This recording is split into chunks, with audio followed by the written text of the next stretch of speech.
겠습니다. 예, 안녕하십니까. 새누리당 원정님 의원입니다.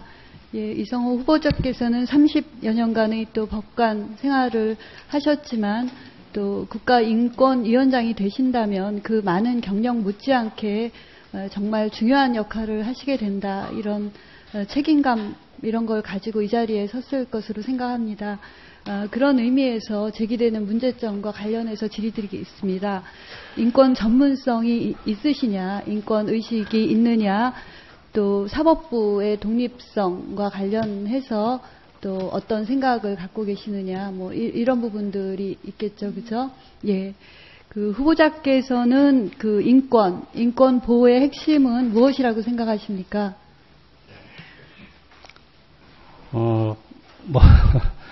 하여튼 인간으로서 존엄과 가치를 사람이면 누구나 다 가지고 있다 하는 어떤 인식, 그게 기본이 돼야 된다고 봅니다. 예. 단지 사람이라는 이유만으로 그 사람이 어떤 취향을 가졌건 또 어떤 일을 하건 또 어느 나라 출신이건과 관계없이 똑같이 인간으로서 존엄한 존재고 가치를 갖는다. 그렇죠. 누구나 똑같은 권리를 가져야 된다는 부분을 인정을 해야 되는데 그럼에도 불구하고 소수자는 인권 보호가 제대로 되지 않을 수 있다. 또 공권력에 의해서 부당한 침해를 받을 수 있다.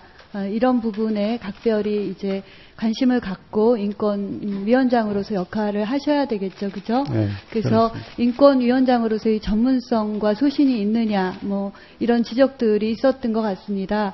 그런데 이제 전문성 부분을 법관으로서 30여 년간 있었는데 전문성이 있다고 해야 될지 없다고 해야 될지 의견이 좀 엇갈리는 것 같습니다. 그래서 제가 확인을 해보니까 그 9개 주요 국가 그 인권위원장 현황을 보니까 그 5분이 그 변호사시고요. 4분이 교수신데 변호사 5분도 2분은 법학 교수를 겸하고 있었고 4분도 교수신데 법학 교수거나 철학 교수였습니다. 그래서 이 법을 다루는 분들이 인권에 대한 각별한 관심과 전문성은 기본적으로 존재해야 된다 이런 생각을 했습니다.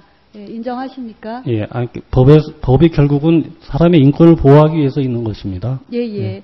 그런데도 불구하고 또 이 인권에 대한 경험이 있느냐 지적을 왜 하셨나를 보니까 우리 그간의 인권위원장들 그 전례를 보니까 그 지금 5분이 계셨죠, 그죠? 김창국, 최영도, 조영왕, 안경환 3분이 변호사면서 법학 교수셨는데 시민단체 역할을 하셨더라고요. 그죠?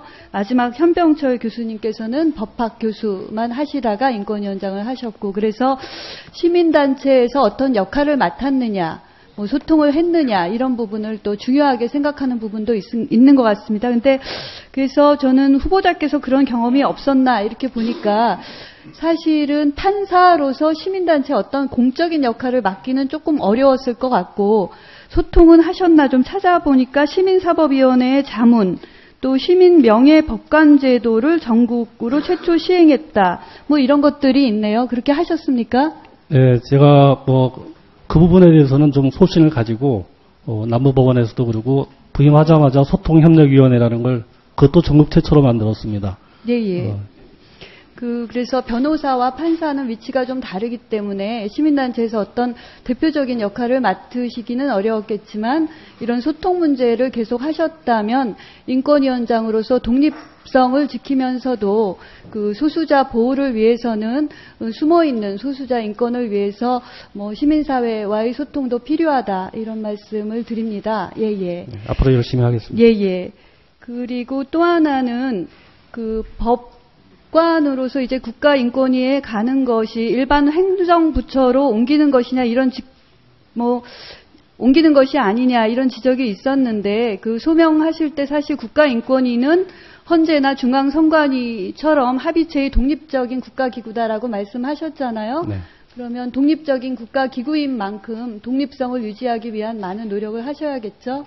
네, 우리 인권위에서는 사실 개헌이 된다고 그러면은 인권위를 헌법기구화해야 된다 이렇게 주장도 하고 있는 걸로 알고 있습니다. 예.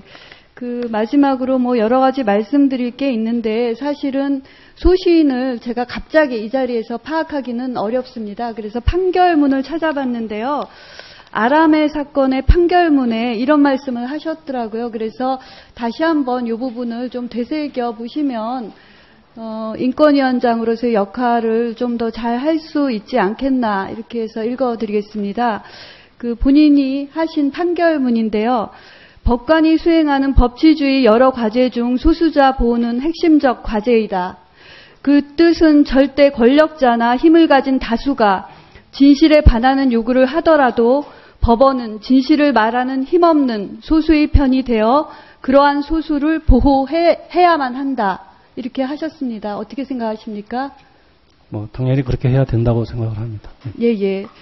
그 마지막으로 선배 법관을 대신해서 억울하게 고초를 겪으며 힘든 세월을 견뎌온 피고인과 가족에게도 심심한 사과와 위로의 뜻을 표한다.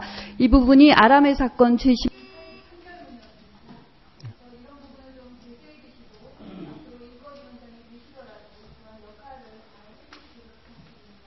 네, 잘 알겠습니다. 네, 문정림 의원님 수고하셨습니다. 다음은 새정치민주연합의 존경하는 진선미 의원님 질의하시겠습니다.